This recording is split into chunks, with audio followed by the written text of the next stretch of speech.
Hey everyone, Kyle once again. Welcome back to part 2 of my review of Stephen King's The Mist.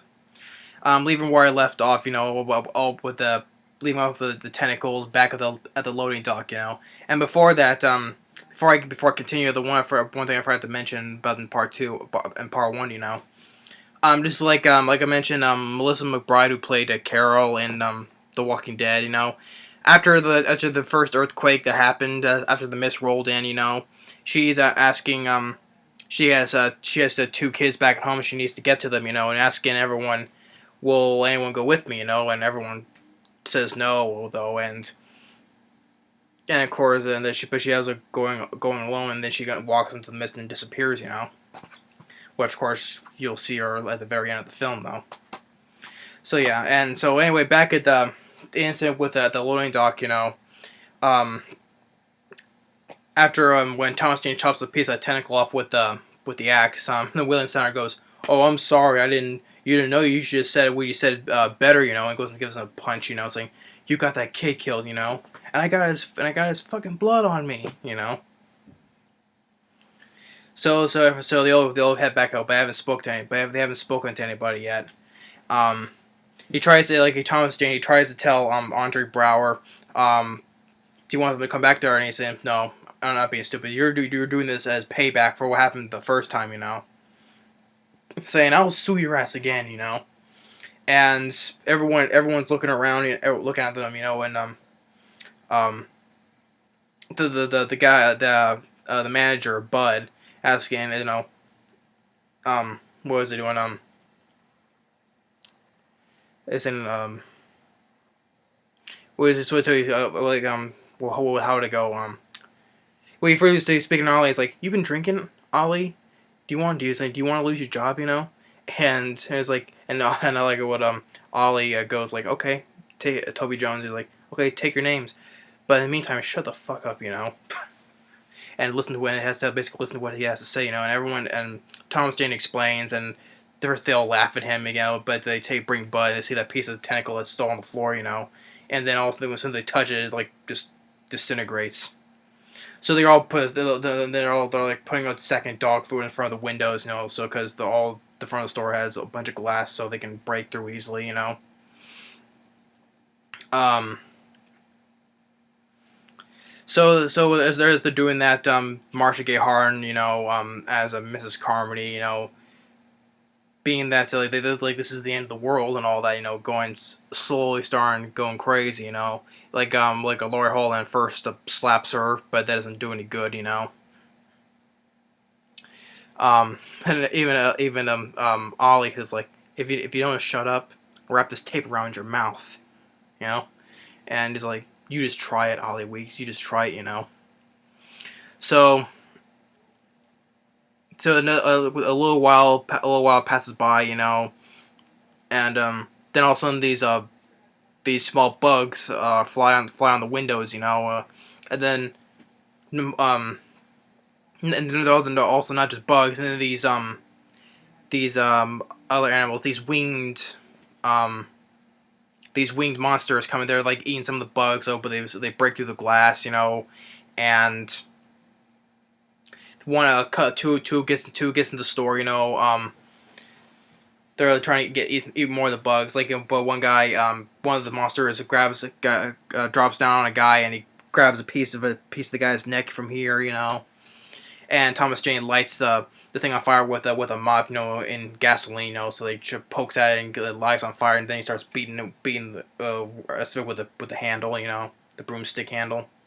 It wasn't the mop handle, And Toby Jones is chasing the other one with the gun, which Laurie Holden gave him because he said he was the best at target shooting, So he shoots one the first time, then and the second one starts going towards Thomas Jane's kid, but then he shoots the second time in the head and kills it, and but then also not only did that monster, one of the monsters, kill a guy, but also one of the bugs stabbed a girl in the neck by the name of Sally, who the who was the guy, one of the army guys, he liked, you know. You see that he sees her slowly die, like her part of her face swells up, you know. And also in the chaos, one guy tried to light the mop on fire, but he slips and falls, and he gets night in flames, you know, and he gets burned, you know. So after all that's done, you know, they seal out that part of the window there, and they're trying to ask we had to go to the pharmacy next door to get some antibiotics for that burned guy, you know. Um, so they asked if anyone else wants to come with them, you know, and it was Thomas Jane, Ollie, um, Jeffery DeMunn, and an old woman by the name of Frances Sternhagen. She was in another Stephen King film, Misery. That's another Stephen King film that I also liked. You know, Misery. She plays as the sheriff's wife. You know, in Stephen King's Misery. And I also remember seeing her in Dolphin Tale as well. You know, Dolphin Tale that came out the first film. So she goes along. The William Sadler and a couple other guys go with them to the pharmacy. Um, so as they go there, but someone left the door open and the mist crawled into the building. Now it's all fog and stuff, and they get the antibiotics and they see a couple of people dead inside a bunch of webbing on the ceiling. And one of the guys is still alive, who was one of the military guys. He's still alive. He's just saying, "I'm sorry, it's all our fault," you know. And they try to get him off, but then you see it's like his stomach has a bunch of it's a bunch of little spider hatchlings. You see one couple pop out of his face, you know, and they see that more of the adult spiders. You know, Ollie shoots a couple of them, and like some of the webbing that they shoot at is like kind of like acid. You know, when the one hits the floor, it burns. It wraps around one guy's leg. It like peels some of his skin off of his leg. You know, or and one of the spiders shoots a webbing and went to one guy's face, you know, and he dies from that. Well, as he sees spiders crawling on him, one spider biting into his neck, you know. And Frances Sternhagen uses one of the bug sprays and lights it on fire, you know, sprays at one of them. As it leads in front of the door, Jeffery DeMunn takes one sharpened stake and stabs it and throws it over somewhere. And then one of the guy who got his leg burnt, skin burned off his leg, he dies. I guess from bleeding to death. So they leave him, and of course they still leave the door open, you know. So all the little spiders get out, you know. And while all that's going on, Mrs. Carmody is getting people as it was like forming a group, you know, getting people to believe in all what she's saying, you know.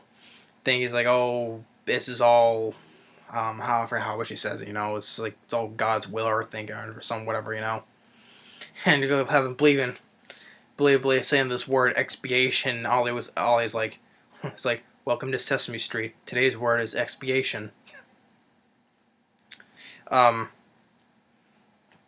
They try to talk to the three military guys, you know, when talks to the one that went with them. He's the one that fights his two other friends, you know. They went back to the loading dock and they found out that the other two guys, they hung themselves.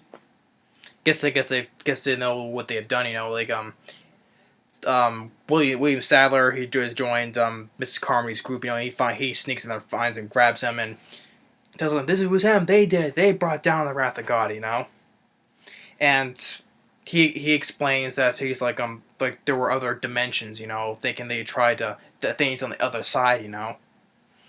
And he said he's been saying it wasn't his fault though, but Marcia Gay Harden says it is his fault, and he gets everyone all worked up, and one person stabs him, and they all pick him up and throws him outside, you know.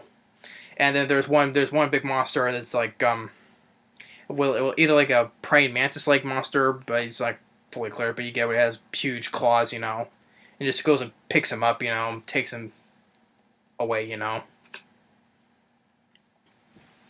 And they plan their escape. They planned wherever the group Thomas Jane has, with them. They plan to go out and get into his car and drive off.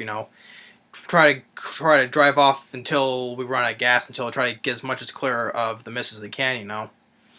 And they all get to the next morning. Like he said, they laid groceries out. For them to take with them, but it's not there. Marcia Gay Harden takes them. It's like stealing food now. They said they all want to go out, but she says, "You can't go out. I won't allow it." So everyone's all staring. Everyone's surrounding them, and she says, "We want the boy. We want the boy to sacrifice. And everyone's Thomas Jane and his group is like, "You tried. You fucking tried. And they all surround Laurie Holden, who's holding his son, to protect them.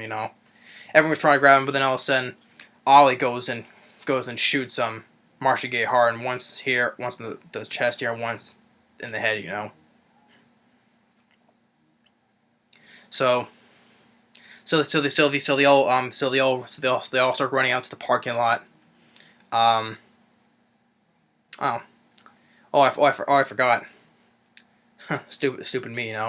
I forgot to say one part of in the film. I have to go back at the backtrack. Andre Braugher. He has his own little group saying we had to going outside to seek rescue, and like they want the one guy, a biker guy, said he'll tie some rope to him to see how far out they gone, Which actually that biker guy is actually Brian Libby, who was the main bad guy in the Chuck Norris film Silent Rage, really enough. So the Andre Brown and his group, they go out, and the biker guy goes off with the rope attached to him, and then all of a sudden they get pulled. The rope gets pulled very fast. Somebody's pulling at the rope. And as they start pulling the rope back, it's full of blood. And then you see as they start pulling the rope back, it was just the guy's lower half body is there. The other guy's half body, upper body is gone. So it's just just the leg, and that's it. Forgot to mention that one. Forgot to mention that scene.